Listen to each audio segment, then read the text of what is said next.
আসাদ পরবর্তী সিরিয়ায় বেহাল অবস্থা, ধ্বংসস্তূপের ওপর অনিশ্চিত ভবিষ্যৎ।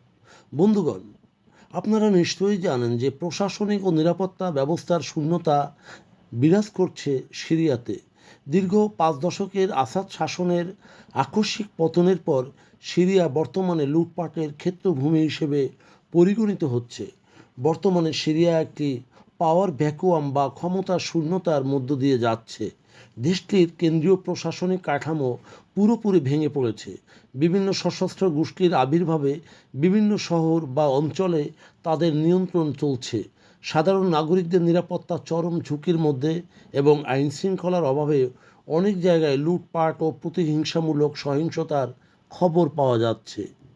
অর্থনৈতিক বিপর্যয় ও মুদ্রাস্ফীতি। আসাদ পরবর্তী সিরিয়ায় সবচেয়ে বড় যে সে ক্ষতটি হলো এর অর্থনীতি।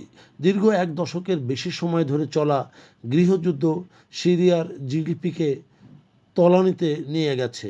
বর্তমান মুদ্রার অবমূল্যায়ন, বিশেষ করে সিরিয়ান যে পাউন্ড, সে পাউন্ডের মান এতটাই পড়ে গেছে যে সাধারণ মানুষের ক্রয় ক্ষমতা প্রায় শূন্য বলা চলে। অবকাঠামো ধ্বংস। আসাদ পতনকালীন সময়ে বিপ্লবীরা যে ধ্বংস করেছে, বিশেষ করে বিদ্যুৎ কেন্দ্র, পানি শোধনাগার কেন্দ্র এবং কলকারখানার অধিকাংশই আজ ধ্বংসপ্রাপ্ত। ফলে উৎপাদন ব্যবস্থা সম্পূর্ণ স্থবির। বেকারত্ব। সমাজের একটি বিশাল অংশ আজ কর্মহীন। আসাদ সময়ে যে বেকারত্বের অবসান ঘটাতে চেয়েছিল, সেটি সরকারি আমলাতন্ত্র হয়তো এই জটিলতা মনে করা হতো, কিন্তু বর্তমানে দেশে আরও মানুষ কর্মহীন হয়ে পড়েছে এবং কর্মহীন মানুষের সংখ্যা দীর্ঘতর হচ্ছে এবং টিকে থাকার জন্য প্রায়ই জনসাধারণ মানবিক সহায়তার উপর নির্ভর করছে। মানবিক সংকট ও স্বাস্থ্য সেবা। সিরিয়ায় হাসপাতাল, স্বাস্থ্যকেন্দ্র, বিভিন্ন পরিবার পরিকল্পনা স্থাপনা সমূহে দুর্দশাগ্রস্ত বলা যায় এবং কঙ্কালসার ওষুধের সেখানে তীব্র সংকট এবং অনেক চিকিৎসক তাদের দেশ ত্যাগের ফলে সাধারণ মানুষ রোগ ব্যাধিতে মারা যাচ্ছে।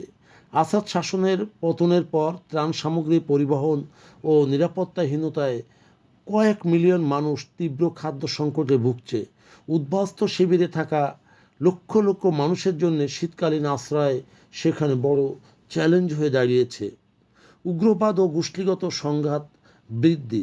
আসাদকে হটাতে গিয়ে যে সশস্ত্র গোষ্ঠীগুলো একত্রিত হয়েছিল, তাদের আদর্শিক মতভেদে ছোট ছোট উপদলীয়, আঞ্চলিক দলীয় বিভক্তিতে ভাগ হয়েছে এবং বিভিন্ন জায়গায় তারা ওয়ার্ল্ড তৈরি করছে, যেখানে প্রভাব যে যত খাটাচ্ছে। আর এই অস্থিতিশীলতার সুযোগে দেশি বিদেশি নানান চক্র সংগঠিত হওয়ার চেষ্টা করছে, যা পুরো অঞ্চলের জন্যে হুমকিস্বরূপ।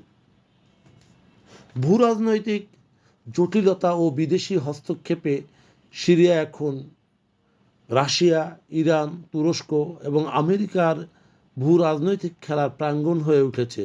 কারণ আসাদ পরবর্তী সময়ে সিরিয়ার উপর যে কোনো দেশের প্রভাব থাকবে বা কোন দেশ সেটি নিয়ে মাথা ঘামাবে, তা নিয়ে ডিপ স্টেট বা গভীর মহলে দড়ি টানাটানি শুরু হয়েছে। এই বিদেশি হস্তক্ষেপের ফলে সিরিয়ায় সার্বভৌম এবং একটি ঐক্যবদ্ধ অন্তর্বর্তীকালীন সরকার গঠন করাও এবং তার ধারাবাহিকতা ধরে রাখাও কঠিন হয়ে পড়েছে। মূলত আসাদ শাসনের অবসান এবং সেটি সিরিয়ার সাধারণ নাগরিকদের জন্য বাস্তবতা অনেক রূঢ়।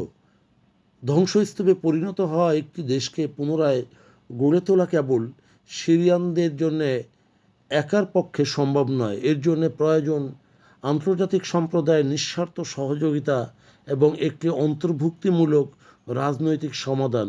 অন্যথায় আসাদ পরবর্তী সিরিয়া দীর্ঘস্থায়ী অরাজকতা এবং বিভক্তির এক নতুন অন্ধকারে নিমজ্জিত হতে পারে। বন্ধুগণ, যদি আমাদের এই তথ্য গল্প আপনার ভালো লাগে, তাহলে লাইক এবং শেয়ার দিন এবং আজ আমাদের সঙ্গে থাকার জন্যে ধন্যবাদ। আমাদের ফলো দিন এবং সাবস্ক্রাইব করুন।